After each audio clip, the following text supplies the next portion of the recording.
안녕하세요. 인지심리학자 이국희 교수입니다. 감성 소프트웨어와 심리학 과목에 대한 오리엔테이션을 진행하겠습니다. 감성 소프트웨어와 심리학이란 뭘까요? 소프트웨어는 인간과 하드웨어, 기계가 의사소통할 수 있게 해주는 매개체로서 중요한 역할을 합니다. 하지만 20세기까지의 소프트웨어는 인간에게 기계의 입장을 일방적으로 전달하는 역할을 하는 것에 치우쳐져 있었어요. 인간의 입장을 기계에게 전달하는 역할은 거의 수행하지 않았습니다.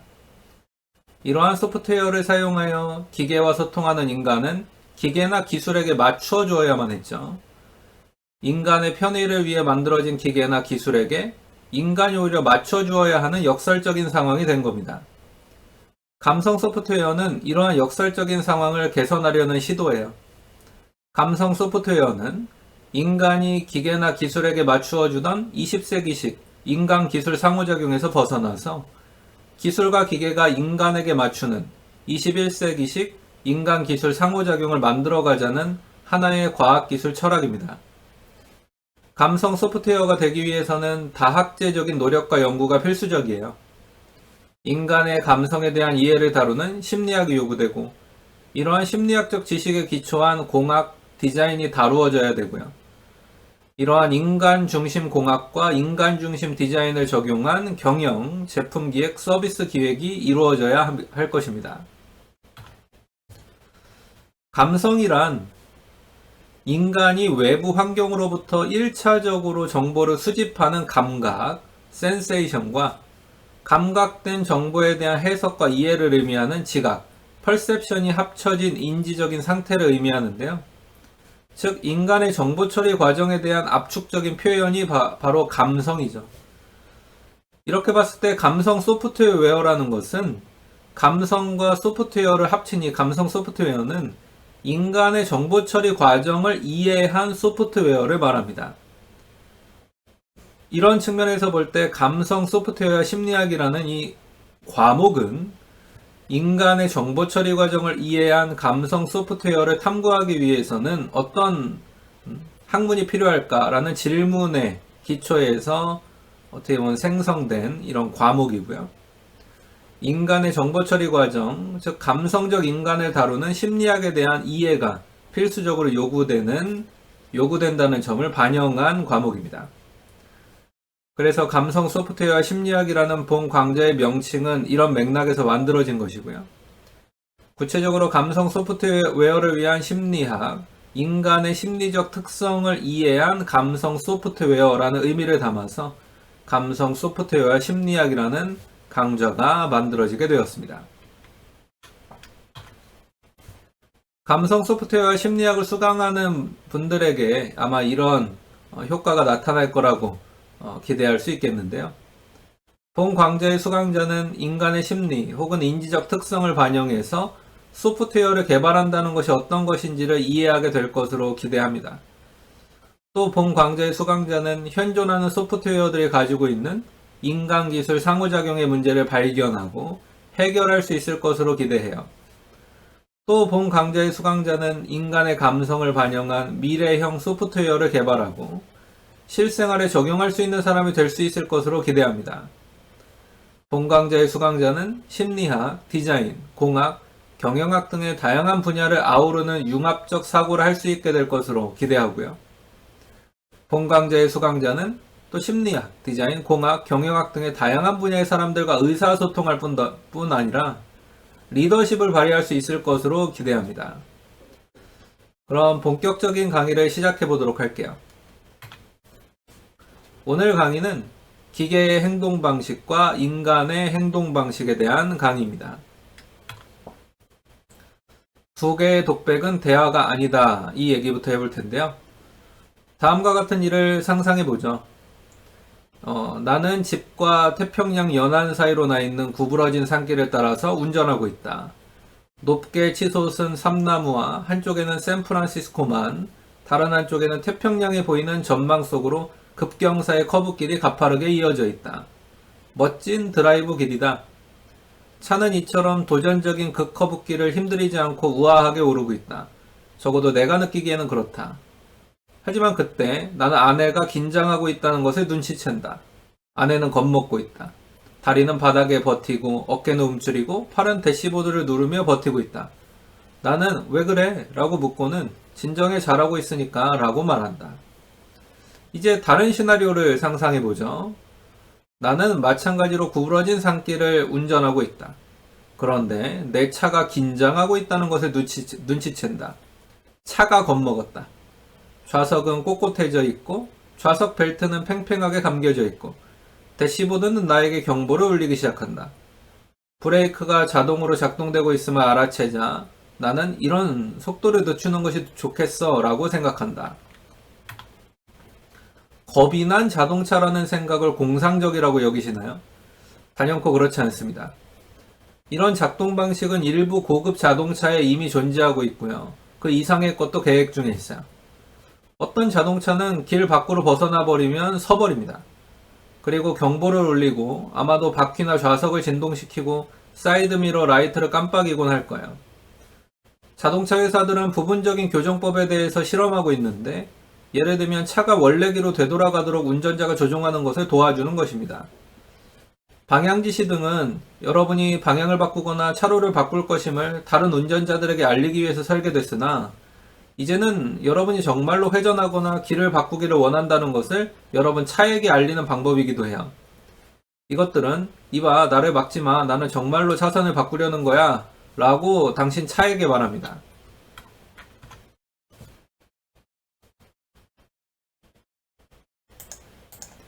이처럼 인간이 주변의 물체에 더 많은 주도권, 더 많은 지성, 그리고 더 많은 감정과 인격을 주기 시작함에 따라서 이제 인간은 인간이 만든 기계들과 어떻게 상호작용할 것인가에 대해서 걱정해야 하죠. 인간이 다른 사람이 불평할 때 그 사람에게 이유를 물을 수 있고 또 그에게 동의하거나 안심시키려 할 수 있습니다. 하지만 인간은 차와 대화할 수 있는 방법이 없어요. 자동차의 모든 의사소통은 일방적입니다. 기계는 사람보다 더 작은 힘을 가지고 있습니다. 그래서 기계는 더 많은 권위를 가지고 있어요. 모순적으로 들리시나요? 그런데 사실입니다. 사업 현장에서 누가 더 많은 힘을 가지고 있는지를 한번 고려해 보시죠. 당신은 가장 강력한 협상을 하고자 한다면 누구를 협상 테이블로 보내실 건가요? CEO인가요? 아니면 더 낮은 직급의 사람인가요? 그 답은 우리의 직관에 반대되는 것입니다. 종종 더 좋은 협상을 이끌어낼 수 있는 사람은 더 낮은 직급의 종업원이에요. 왜 그럴까요? 상대편의 주장이 아무리 강력하더라도 약한 대표자는 협상을 종결지을 수가 없어요. 설득력 있는 주장이라고 하더라도 그가 할 수 있는 것은 단지 미안합니다. 그렇지만 상사에게 알아보기 전까지 당신에게 답을 줄 수가 없습니다. 라고 말해놓고 다음날 돌아와서는 미안합니다. 나는 상사를 설득할 수 없었습니다. 라고 말하는 것이죠. 반면에 힘이 있는 협상가는 그 제안에 설복되어서 그것을 받아들일 수 있습니다. 비록 나중에 후회할지라도 말이죠. 유능한 협상가는 이와 같은 협상 책략을 이해하고 상대편이 그것을 써먹을 수 있도록 하지 않아요. 이에 대해서 법률가로 성공한 친구와 상의했을 때 그녀는 웃으며 말한 적이 있습니다. 이봐, 상대방이 나에게 그런 책략을 쓰도록 내버려두지 않을 거라고. 기계들이 우리한테 이런 게임을 걸어온다면 우리는 거부할 수 있는 방법이 전혀 없죠. 기계가 끼어든다면 그것이 주도하도록 내버려두는 것 외에는 다른 도리가 없어요. 기계들은 항상 이런 식이죠. 이것 아니면 도리가 없다 라고 말하는데 여기서 도리가 없다는 선택사항이 아닙니다. 평소 운전을 많이 하는 톰은 자신의 내비게이션 시스템을 별로 좋아하지 않는데요. 어떤 길로 갈지 스스로 결정하고 싶은데 내비게이션은 톰에게 결정할 기회를 주지 않기 때문이에요. 톰이 처한 공경을 생각해 보시죠. 그는 길을 물어보고 내비게이션 시스템은 길을 알려줍니다. 쉬워 보여요. 인간-기계 상호작용은 멋진 대화입니다. 당신이 하고자 한다면 대화가 돼요. 하지만 그것은 결정할 기회를 주지 않습니다. 라는 톰의 한탄을 상기해보죠. 첨단 기술의 디자이너들은 자신의 시스템에 만들어 놓은 의사소통 능력을 자랑스러워합니다. 하지만 더 자세히 분석해보면 이것은 잘못된 명칭이라는 것을 알게 돼요. 여기에는 의사소통이 전혀 없고요. 진정한 대화의 특징인 주고받는 논의가 전혀 없습니다. 대신 두 개의 독백만이 있을 뿐이에요. 우리가 기계에게 명령을 내리고 다음번에는 기계가 우리에게 명령을 내리는 이 독백이요. 이런 두 개의 독백은 대화가 아닙니다. 이와 같은 특수한 경우 톰은 선택권을 가지고 있어요. 바로 내비게이션을 꺼버리는 것이죠. 내비게이션 시스템을 끄더라도 차는 계속 정상 기능을 합니다. 그래서 톰은 내비게이션 시스템이 경로 선택에 대한 충분한 결정권을 주지 않아서 그것을 전혀 사용하지 않아요. 하지만 차의 다른 시스템은 이러한 선택권을 제공하지 않습니다. 이를 피할 수 있는 유일한 방법은 차를 쓰지 않는 것인데 이건 방법이 될 수가 없죠. 문제는 그 시스템들이 매우 가치 있는 것일 수 있다는 거예요. 비록 결함이 있을지라도 이것은 생명을 구할 수 있습니다. 그 다음 관건은 우리가 기계의 성가시고 종종 위험스러운 작동을 제거하는 동시에 이것들의 강점과 장점을 더 많이 활용하기 위해서 기계와 상호작용하는 방법을 어떻게 바꿀 수 있는가 하는 것이에요. 기술이 더 강력해짐에 따라서 협동과 의사소통의 실패는 한층 더 치명적이게 됩니다. 협동은 자신의 활동을 때맞춰 수행하는 것뿐만 아니라 그 이유를 설명하고 제공하는 것을 의미하죠. 이것은 곧 신뢰를 갖는 것을 의미하는데 이는 경험과 이해를 통해서만 형성될 수가 있어요. 이런 신뢰는 자동적이고 소위 지적인 장치에서 종종 부당하게 주어지기도 하고 마찬가지로 부당하게 철회되기도 합니다. 톰은 자기 내비게이션 시스템의 지시를 믿지 않기로 결정했지만 어떤 경우에는 그것을 거부하는 것이 해가 될 수가 있어요. 예를 들어서 그가 차의 미끄럼 방지 브레이크 장치나 안정성 제어 장치를 꺼버리면 어떻게 될까요? 많은 운전자들은 자신이 자동 제어 장치보다 차를 더 잘 제어할 수 있다고 믿습니다. 하지만 미끄럼 방지, 그 다음에 안정성 시스템은 실제로 가장 뛰어난 전문 운전자보다 훨씬 더 좋은 수행을 보여요. 이 장치들은 많은 생명을 이미 구했습니다. 그런데 운전자는 어떻게 해서 특정 시스템이 믿을만한지를 아는 것일까요? 디자이너는 기술에 초점을 맞추고 안전과 편리를 위해 가능한 것이라면 무엇이든 자동화하고자 하는 경향이 있습니다. 기술적인 한계나 비용 문제로 아직 가능하지 않은 경우만 제외하면 디자이너의 목표는 완전한 자동화예요. 하지만 이런 제한이 있다는 것은 그 과제들이 부분적으로만 자동화될 수 있을 뿐이고 따라서 사람은 항상 작동을 감시해야 하고 기계가 더 이상 제대로 작동하지 않을 때는 언제나 주도권을 잡아야 한다는 것을 의미하죠. 과제가 단지 부분적으로 자동화될 때는 언제나 사람과 기계의 각 부분이 무엇을 하고 또 무엇을 의도하는지를 아는 것이 필수적입니다. 플라톤의 대화라는 책에 보면 소크라테스가 이렇게 말하는 장면이 나와요. 파이드로스, 알다시피 글에는 이상한 점이 있네. 그것은 자신이 지적인 것처럼 당신에게 말을 하는 듯 보이는데 당신이 무언가를 더 배우고 싶어서 그들이 말하는 것에 관해 묻기라도 한다면 끊임없이 같은 것만을 계속 말할 뿐이네. 2500여 년 전에 소크라테스는 책이 사람의 생각하는 능력을 파괴할 것이라고 주장했어요. 그는 변증법적인 대화, 즉 대화와 논쟁을 믿었죠. 뭔가 암기를 한 다음에 그걸 가지고 대화하고 논쟁을 해야 된다는 거예요. 하지만 책에는 더 이상 논쟁이 없죠. 쓰여있는 말을 대답해 줄 수가 없습니다. 우리는 오늘날 책이 학습과 지식의 상징이기에 이러한 주장을 비웃을 거예요. 하지만 잠시 이 문제에 대해서 심각하게 생각해보죠. 소크라테스의 주장에도 불구하고 글은 가르침을 줍니다. 왜냐하면 우리가 그 내용에 대해 저자와 논쟁할 필요가 없기 때문이죠. 대신에 우리는 교실에서 다른 사람들과 함께 서로 논쟁하고 토론하고 충분히 중요한 일이라면 우리가 사용할 수 있는 모든 매체를 동원합니다. 그럼에도 소크라테스의 요점은 일견 타당한 점도 있어요. 토론하거나 설명하거나 논쟁할 수 있는 기회를 주지 않는 기술은 빈약한 기술이라는 측면에서요. 사업가들은 결정 과정이 결정 자체보다 종종 더 중요하다는 것을 배우곤 합니다. 설명이나 자문 없이 결정을 내릴 때 사람들은 그 결과를 신뢰하지도 좋아하지도 않아요. 비록 그 결정이 토론하고 논쟁한 후에 내리게 되는 것과 동일한 행동 과정이라 할지라도 말이죠. 많은 사업가들은 최종 결과가 동일하다면 왜 회의로 시간을 낭비하는가 라고 묻습니다. 그러나 최종 결과는 동일하지 않아요. 결정 자체는 동일하다 해도 그것을 수행하는 방식, 그리고 아주 중요하게는 일이 계획된 대로 풀리지 않을 때 조치를 취하는 방식은 명령을 단순히 따르는 경우와 비교해 협동하고 이해하는 팀의 경우에는 매우 다를 것이기 때문입니다. 내비게이션에게 실망한 톰에게 돌아가 보죠. 종종 유용하다는 것에는 동의하지만 톰은 자신의 내비게이션 시스템을 좋아하지 않았어요. 하지만 그에게는 자신의 필요에 맞추어서 내비게이션 시스템과 상호작용할 수 있는 방법이 또 없었습니다.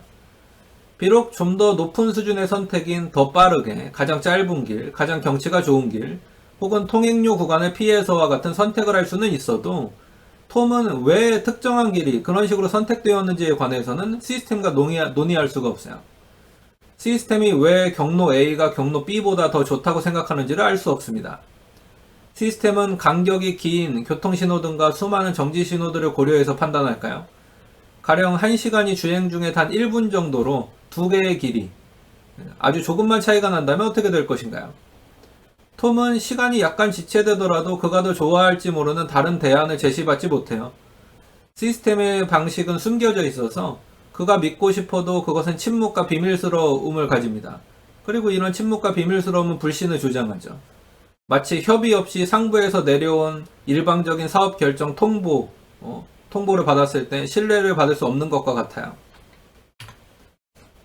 내비게이션 시스템이 갈 길에 대해 운전자와 논의할 수 있다면 어떻게 될까요? 시스템이 경로들을 지도에서 보여주고 거리, 예상되는 운전시간, 비용을 도표에 나타내주면서 대안 경로들을 제시하고 운전자가 선택하게 한다면 어떨까요?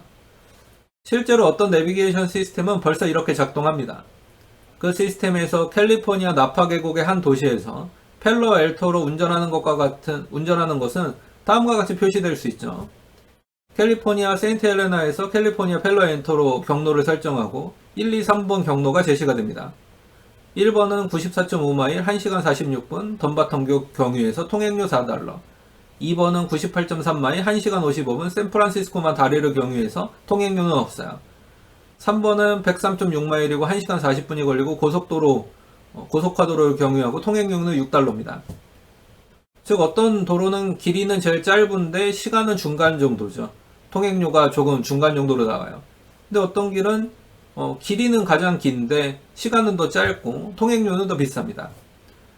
이런 것은 상당히 향상된 것이지만 근데 여전히 대화는 아니에요.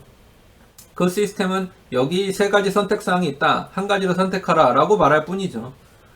나는 세부 설명을 요구하거나 일부러 수정할 수가 없습니다.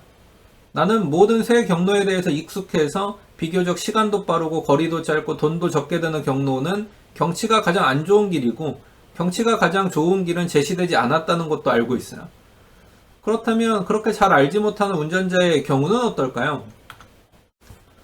인간 운전자가 그처럼 제한된 일만을 한다면 우리는 결코 만족하지 못할 겁니다. 운전자에게 이렇게 제한된 경로 선택을 제공하는 내비게이션 시스템이 기존의 시스템에 비해서 대단한 진보로 간주된다는 사실은 다른 것들은 얼마나 더 안 좋은지, 여전히 얼마나 멀리 나아가야 하는지를 보여주죠. 사고가 임박했다고 차가 판단해서 좌석을 당기고 브레이크를 작동시킨다면 나는 질문받거나 상의받은 것도 아니에요. 그 이유를 들은 것도 아닙니다. 어쨌든 차는 오류 없이 정확한 계산을 하는 기계적 전기적 기술로 만든 장치니까 반드시 더 정확한 것일까요? 사실은 그렇지 않아요. 물론 계산은 정확할지도 모르겠습니다. 그러나 계산을 하기 전에 길, 다른 차량들, 운전자의 능력 등에 대한 가정을 만들어야 하죠. 전문 운전자는 종종 자동 장치를 꺼놓을 것인데 그 장치가 자신의 기술을 보여주지 못하게 할 것임을 알기 때문이에요. 다시 말해서 전문 운전자들은 끌 수 있게끔 되어 있는 것은 무엇이든 끄겠지만 현대적인 차들은 매우 권위적이어서 이런 선택조차 허용하지 않을 때가 많습니다. 이러한 작동 방식이 자동차에만 한정된다고 생각하지 마세요. 미래의 장치들은 더 광범한 상황에서 같은 논점들을 제기할 것입니다. 고객이 대출을 받을 수 있는지 그 여부를 판단하는 자동은행 시스템은 이미 존재하죠. 자동의료 시스템은 환자가 특정한 처방 혹은 투약을 받아야 하는지 여부를 판단합니다. 미래의 시스템은 당신의 섭식, 독서, 음악, 선호하는 TV 채널 등을 살필 거예요. 어떤 시스템은 당신이 어디로 운전하는지 감시하다가 당신이 규칙을 위반했다고 판단한다면 보험회사, 렌터커회사 또는 경찰에게도 경고를 보낼 것입니다. 또 어떤 시스템은 저작권 위반을 감시해서 허용 여부를 결정할 거예요. 이 모든 경우의 조치들은 임의로 취해지기가 쉬운데 당신의 행동을 제한적으로 관찰한 일부 자료로부터 당신의 의도에 대한 대략적인 가정을 세우는 시스템이 이용이 됩니다. 소위 지능적 시스템은 너무 자만하게 되었어요. 이것들은 무엇이 우리에게 가장 좋은지 알고 있다고 생각합니다. 하지만 착각이죠. 그러나 그 시스템의 지능은 제한되어 있어요. 이런 제한은 근본적입니다. 의사결정 과정에서 인간이 고려하는 모든 요인들에 대해 기계가 충분한 지식을 가질 수 있는 방법이 없어요. 하지만 이것이 지능적 기계의 지원을 거부해야 한다는 것을 뜻하지는 않습니다. 더 이상 개발을 중단해야 된다 이런 얘기를 하고 싶은 건 아니에요. 하지만 기계는 점점 더 많은 것을 장악하려 함에 따라서 사회화되어야 할 필요가 있다는 점을 지적하고 싶은 거죠. 이것들은 의사소통하고 상호작용하는 방식을 개선하고 자신의 한계를 인식할 필요가 있습니다. 그 다음에야 기계는 진정으로 유용하게 될 가능성이 있으니까요. 공통된 이해 기반을 위하여 라는 부분을 말씀드릴 건데요. 과거의 인지공학자들은 기계를 사회화시키는 핵심이 대화하기에 더 좋은 시스템을 개발하는 것이라고 생각했어요. 하지만 지금은 그렇게 생각하지 않습니다. 성공적인 대화는 공유된 지식과 경험을 필요로 하죠. 이것은 환경과 맥락에 대한 이 순간에 이르게 된 내력에 대한 그리고 당사자들이 가진 여러 가지 학습 목표와 동기에 대한 올바른 평정을 필요로 합니다. 이제 인지공학자는 공유된 지식의 부재가 오늘날 기술의 근본적인 제한이며 기계로 하여금 인간과 충분한 상호작용을 못하게 하는 근본 원인이라고 믿어요. 사람들과 공유되는 공통 이해를 확립하는 것은 매우 어렵습니다. 그런데 어떻게 우리가 기계와 그런 것을 발달시킬 수 있을 것이라고 기대할까요? 기계와 유용하게 협동하기 위해서 우리는 기계와의 상호작용을 다소간 동물과의 상호작용처럼 간주할 필요가 있어요. 비록 인간과 동물은 지적이지만 우리는 서로 다른 종입니다. 서로 다른 이해와 능력을 가지고 있어요. 마찬가지로 가장 지적인 기계는 또 다른 종입니다. 고유의 강점과 약점 그리고 이해와 능력의 틀을 가지고 있죠.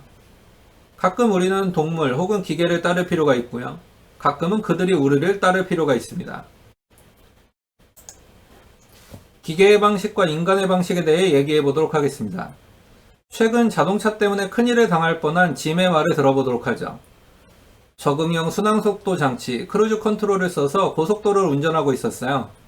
알다시피 그 조종 장치는 앞에 다른 차가 없으면 일정 속도로 차를 유지시키다가 다른 차가 있으면 안전거리를 지키도록 속도를 늦추죠. 한참 후 길이 혼잡해져서 내 차도 느려졌어요.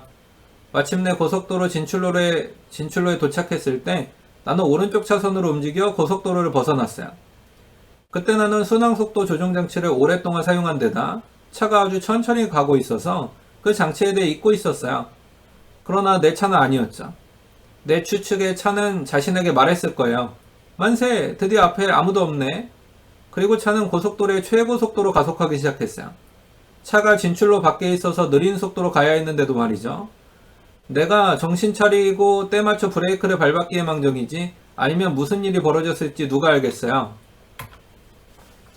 우리가 기술과 어떻게 관계를 맺을까 관련하여 변화의 중요한 한가운데에 있습니다.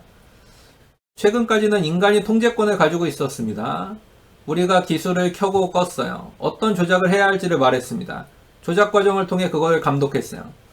그런데 기술이 더 강력하고 복합적이게 되면서부터 그것이 어떻게 작동할지를 잘 이해할 수 없게 됐고요. 그 행동을 잘 예측할 수 없게 되었습니다. 컴퓨터와 마이크로 프로세서가 도입되면서부터는 종종 어쩔 줄 모르고 혼란스럽게 되었고 귀찮고 화가 나게 되었어요. 그럼에도 우리는 여전히 우리 자신이 통제하는 줄로 여기고 있습니다. 하지만 더 이상 그렇지 않아요. 이제 우리의 기계들이 우세해지고 있습니다. 기계들은 지능과 의지가 없는데도 그것들을 가진 것처럼 행동하죠. 물론 기계는 최선의 의도로 안전이나 편리 혹은 정확성을 위해서 우리를 감시합니다. 모든 것이 제대로 작동할 때 이 똑똑한 기계는 정말로 도움이 될 수 있어요. 안정성을 높이고 따분한 작업의 지루함을 줄이고 삶을 더 편한 것으로 만들고 또 우리가 하는 것보다 일을 더 정확하게 수행합니다. 차가 너무 가까이 돌진할 때 자동차가 자동으로 속도를 늦춘다면, 변속기를 조용하고 부드럽게 전환한다면, 그리고 집에서 전자레인지가 감자가 잘 구워졌는지를 안다면 정말로 편할 거야. 하지만 그 기술에 문제가 있다면 어떻게 될까요? 이것이 일을 잘못하거나 우리와 통제권 다툼을 한다면 어떻게 될까요? 짐의 자동차가 이제는 고속도로가 아닌데도 앞에 차가 없다는 것을 알아차리고는 고속도로 기준의 속도로 가속한 것에 대해 어떻게 생각합니까? 정상적일 때 도움이 되는 바로 그 장치들이 예기치 않은 상황에서는 안정성, 안도감, 그리고 정확성을 떨어뜨릴 수 있습니다. 당사자인 우리에게 그와 같은 사태는 위험과 불안, 좌절과 분노를 일으키죠. 오늘날 기계는 1차적으로 경고나 경보를 통해서 자신의 상태를 신호해 줍니다. 그런데 이는 문제가 생길 때만 그렇게 한다는 것을 말해요. 기계가 실패할 때 사람은 통제권을 갖도록 요구받는데 이것은 종종 사전 경고도 그리고 적절하게 반응할 만한 충분한 시간도 없습니다. 짐은 때맞춰 자기 차의 행동을 바로잡을 수 있었어요. 하지만 그러지 못했다면 어떻게 되었을까요? 아마 그는 사고를 유발한 데 대한 비난을 받았을 겁니다. 얄궂게도 소위 지능적인 장치의 작동이 사고로 이어지면 아마도 그것은 인간의 오류라고 비난받을 거예요. 사람과 지능적 장치 간의 부드러운 상호작용을 제공하는 적당한 방법은 양측, 즉 사람과 기계의 협조와 협동을 강화시키는 것입니다. 하지만 이런 시스템을 디자인하는 사람들은 이를 종종 이해하지 못하죠. 기계가 무엇이 중요하고 무엇이 중요하지 않은지를, 특히 한 가지 상황에서 중요한 것이 다른 상황에서는 중요하지 않을 경우 어떻게 판단할 수 있을 것일까요? 짐이 경험한 문제에 대해 엔지니어들에게 말하면 그들은 무엇이라고 말할까요? 그들의 반응에는 항상 두 가지 요소가 들어있습니다.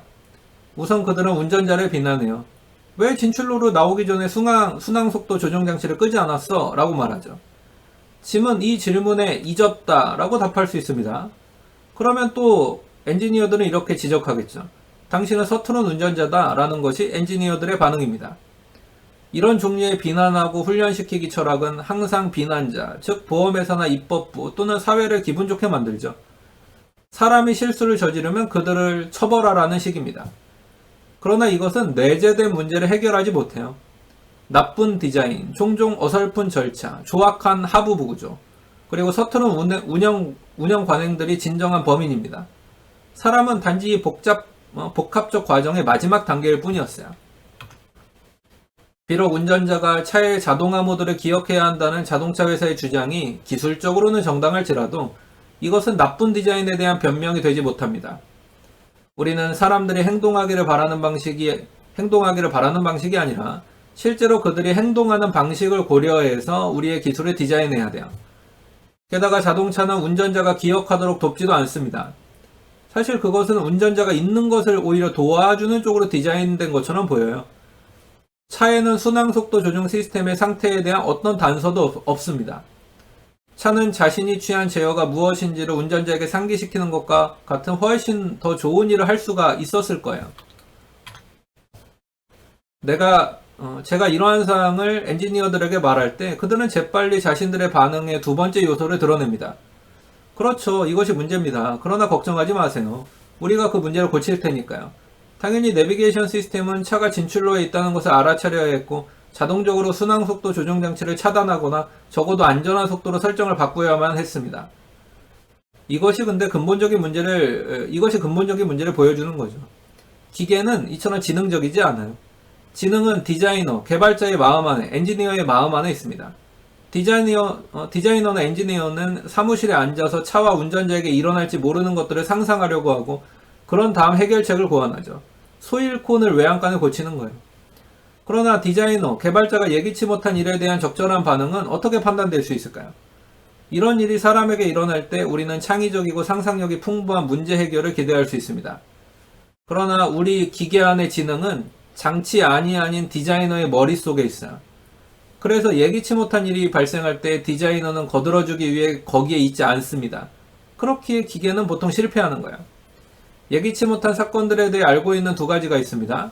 하나는 그것들이 항상 일어난다는 것이고요.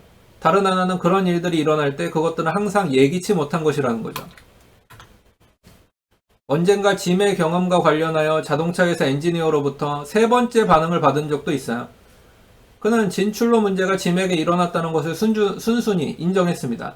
그러나 또 다른 문제를 제기했는데 그것은 차로 바꾸기죠. 번잡한 고속도로에서 운전자가 차로를 바꾸려고 한다면 새 차로의 차량 통행에 충분한 여유가 있을 때까지 기다린 다음 재빨리 끼어들 것입니다. 일반적으로 이는 차가 앞뒤에 있는 다른 차들과 바짝 붙게 된다는 의미예요. 이런 경우 적응형 순항속도 조정장치는 차가 앞의 차에 너무 가까이 붙었다고 판단하고 브레이크를 작동하기 쉽습니다. 차로 바꾸기가 뭐가 문제죠? 물론 성가신 일이긴 해도 내가 보기엔 그게 더 안전해 보이네요 라고 제가 말했습니다. 근데 엔지니어는 이렇게 말하는 거예요. 아니에요, 위험합니다. 당신 뒤에 있는 운전자는 당신이 그 앞으로 뛰어들 거라고 예상하지 못했다가 갑자기 브레이크를 밟을 테니까요. 그가 세심한 주의를 기울이지 않는다면 당신 차를 충돌할 수도 있습니다. 그렇지 않더라도 그는 당신의 운전에 화를 낼 겁니다. 엔지니어는 웃으면서 계속 말합니다. 아마 차에 특수한 브레이크 등이 있어서 브레이크가 운전자가 하는 자동차에 의해 작동될 때 불이 들어와서는 뒤에 있는 차에게 이봐 나를 비난하지 말게 차각을 했으니까 라고 말해야 되겠죠. 사실 이건 엔지니어가 농담입니다. 근데 엔지니어는 이렇게 농담을 하고 있었지만 그의 말은 사람과 차의 행동 사이에 있는 긴장을 드러내주기에 충분해요. 사람은 여러 가지 이유로 행동을 하는데 어떤 것은 좋고 어떤 것은 나쁘고 또 어떤 것은 사력 있고 어떤 것은 무모합니다. 기계는 더 일관적이고 그 안에 짜여있는 프로그램의 논리와 규칙에 따라서 상황을 평가하죠. 하지만 기계는 근본적인 제한을 가지고 있어요. 이것들은 사람과 같은 방식으로 세상을 감지하지 않습니다. 높은 수준의 목표를 가지고 있지 않아요.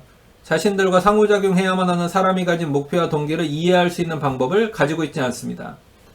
한마디로 기계는 인간과 근본적으로 달라요. 속도, 힘, 그리고 일관성과 같은 점에서는 인간보다 우월하지만 사회적인 기술, 창의성, 상상력과 임기응변 같은 점에서는 인간보다 열등하죠. 기계는 그 행동이 주변의 다른 것들에 미치는 방식을 고려하는 데 필요한 공감이 없습니다. 이런 차이는 특히 우리가 사회적 기술과 공감이라고 부르는 것에서 문제의 원인이 되죠. 게다가 이런 차이점들과 그 결과로 발생한 갈등들이 근본적입니다. 이런 것들은 논리를 바꾸거나 새 센서를 추가한다고 해서 빨리 고쳐질 것들이 아니에요. 그 결과 기계의 행동은 종종 사람이 할 법한 것과 모순됩니다. 많은 경우에 이것은 전혀 문제가 되지 않아요. 세탁기가 나와 매우 다른 방식으로 옷을 빨아도 마지막 결과물이 깨끗한 옷이라면 저는 상관하지 않습니다. 기계적 자동화가 유효한 이유는 세탁기에 옷이 들어가고 작동하기 시작하면 그것이 닫힌 환경이 된다는 것이죠. 기계는 한번 시작하면 일을 떠맡아요. 내가 간섭하지 않는 한 모든 것이 순조롭게 돌아갑니다. 하지만 사람과 기계가 함께 일하는 환경은 어떨까요? 혹은 세탁기가 작동하기 시작한 다음에 내가 생각을 바꾼다면 세탁기에 무슨 일이 일어나겠습니까? 세탁기에는 다른 설정을 사용하라고 어떻게 말할 것인가요? 그리고 일단 일련의 세탁 과정이 시작되었다면 그 변경은 언제 효력이 생길까요? 이런 경우 기계와 사람의 반응하는 방식 간의 차이는 정말로 중요합니다. 종종 기계는 완전히 임의적으로 움직이는 것처럼 보여요. 설령 생각하고 말할 수 있을지라도 기계가 자신의 관점에서 사람이 임의적인 존재하는 것을 설명할 수 있을지 의심스럽습니다. 사람에게 임의적인 존재라는 것은 실망스럽고 끊임없이 불굴의 투쟁을 한 결과일 수 있어요. 관찰자에게 이것은 혼란스러울 수 있습니다. 누가 책임을 지고 있는지 혹은 왜 특정 동작을 취해졌는지가 결코 명확하지 않기 때문이죠. 오른쪽이 기계인지 사람인지는 실제로 중요하지 않아요. 중요한 것은 그 불일치입니다. 미스매칭이에요. 왜냐하면 이것이 악화, 좌절, 심지어 손상이나 상해를 야기하기 때문이죠. 사람과 기계의 행동 간의 갈등은 근본적인데 기계는 그 능력이 어떠하든 환경, 사람의 목적이나 동기, 그리고 어떤 활동들을 불변적으로 둘러싼 특수한 조건들에 대해 충분히 모르기 때문입니다. 기계는 통제된 환경에서 일할 때는 매우 잘해요. 이것은 건방진 인간들이 끼어들지 않고 예기치 않은 사건들이 일어나지도 않고 모든 것이 아주 정확하게 예측될 수 있는 환경을 말합니다. 바로 그것이 자동화가 빛을 발하는 곳이죠. 하지만 기계들은 환경을 완벽하게 장악하고 있을 때 잘 작동함에도 불구하고 우리가 하는 방식으로 일하진 않습니다. 똑똑한 전자레인지를 생각해 보세요. 이것은 얼마나 많은 전력을 써야 하는지, 얼마나 오래 조리해야 하는지를 잘 압니다. 전자레인지가 잘 작동하는 한 그것은 매우 훌륭하죠. 여러분은 신선한 연어를 넣고 생선을 요리하는 중이라고 말하기만 하면 됩니다. 생선은 삶은 생선과 찐 생선 중간의 어느 상태로 완벽하게 구워져 나와요. 하지만 여기서 완벽함이라는 것은 기계의 방식 안에서 완벽한 것이지 인간의 방식에서 완벽한 것이 아닙니다.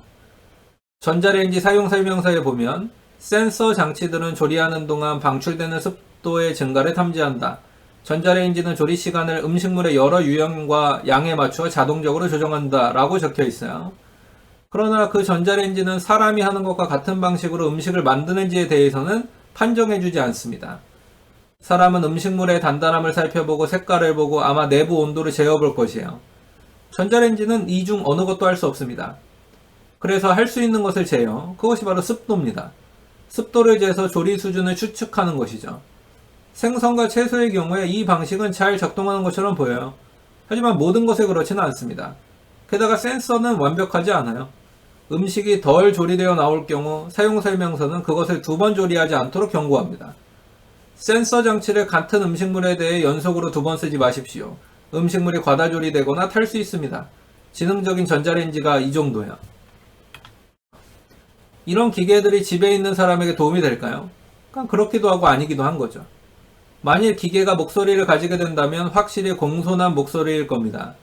하지만 그것은 자기가 하는 것을 왜 혹은 어떻게 하는지에 대해서, 기계가 지금 무엇을 하는 중인지에 관해서, 기계가 센서 감지를 통해 추측하고 있는 일을 수행한 정도나 깨끗함 혹은 마른 정도에 관해서, 그리고 일이 제대로 되지 않았을 때 무엇을 할지에 대해서는 아무것도 알려주지 않을 거예요. 내 생각에 많은 사람들이 이런 기계를 피하는 것은 매우 당연한 일입니다. 왜 이 일을 하죠? 흥미를 가진 사람들은 기계에게 이런 질문을 하고 답을 듣고 싶어 합니다. 그렇지만 기계로부터는 대답을 들을 수 없고 사용 설명서로부터도 거의 들을 수가 없어요. 세계 도처의 여러 연구소에서 과학자들은 기계지능을 우리 삶에 도입하는 방법들을 더 많이 알아내려고 하고 있습니다. 거주자의 행동을 감지해서 불을 켜거나 끄고 방 온도를 조절하고 심지어 음악을 선택해주기도 하는 실험용 집이 있어요. 이러한 작업과 관련된 프로젝트의 목록은 인상적입니다. 거기에는 당신이 부적절한 음식물을 먹지 못하게 하는 냉장고, 당신의 체액 상태를 주치의에게 비밀리에 전달하는 고자질쟁이 변기 등도 있어요. 냉장고와 변기는 어울리지 않는 조합으로 보일 수 있지만 이것들은 한 팀이 되어 먹는 행동을 감시합니다. 하나는 몸 안에 들어가는 것을 제어하고 다른 하나는 나가는 것을 측정하고 평가하는 거죠. 우리는 몸무게를 감시하는 잔소리꾼 체중계를 가지고 있어요. 사용하라고 요구하는 운동기구도 가지고 있습니다. 주전자조차 우리에게 새소리로 울어대면서 즉각적인 주의를 취할 것을 요구하죠. 일상생활에 똑똑한 장치들이 더 많이 추가될수록 우리의 삶은 좋든 나쁘든 변형될 거예요. 그 장치들이 약속한 대로 작동할 때는 좋습니다. 하지만 그것이 실패할 때 혹은 우리의 생산적이고 창의적인 삶을 계속 기계를 살펴보고 말썽거리들을 해결하고 기계를 수리 보수하는 것과 같은 하인의 삶으로 바꿀 때는 나쁘죠. 이는 원래 예정된 방식이 아닙니다. 하지만 이런 일은 실제로 일어나고 있어요. 인간의 방식을 이해하는 기계, 인간에게 기계의 방식을 설명하면서 정중하게 어떻게 하면 좋을지를 묻는 기계에 대한 요구는 앞으로 계속 증가할 것입니다. 멀지 않은 미래에 이렇게 인간의 인지와 감정을 이해하는 감성기계와 감성 소프트웨어가 인간과 어디에서나 상호작용하게 되는 것을 보게 될 것입니다. 오늘 강의는 여기서 마치도록 하겠습니다. 감사합니다.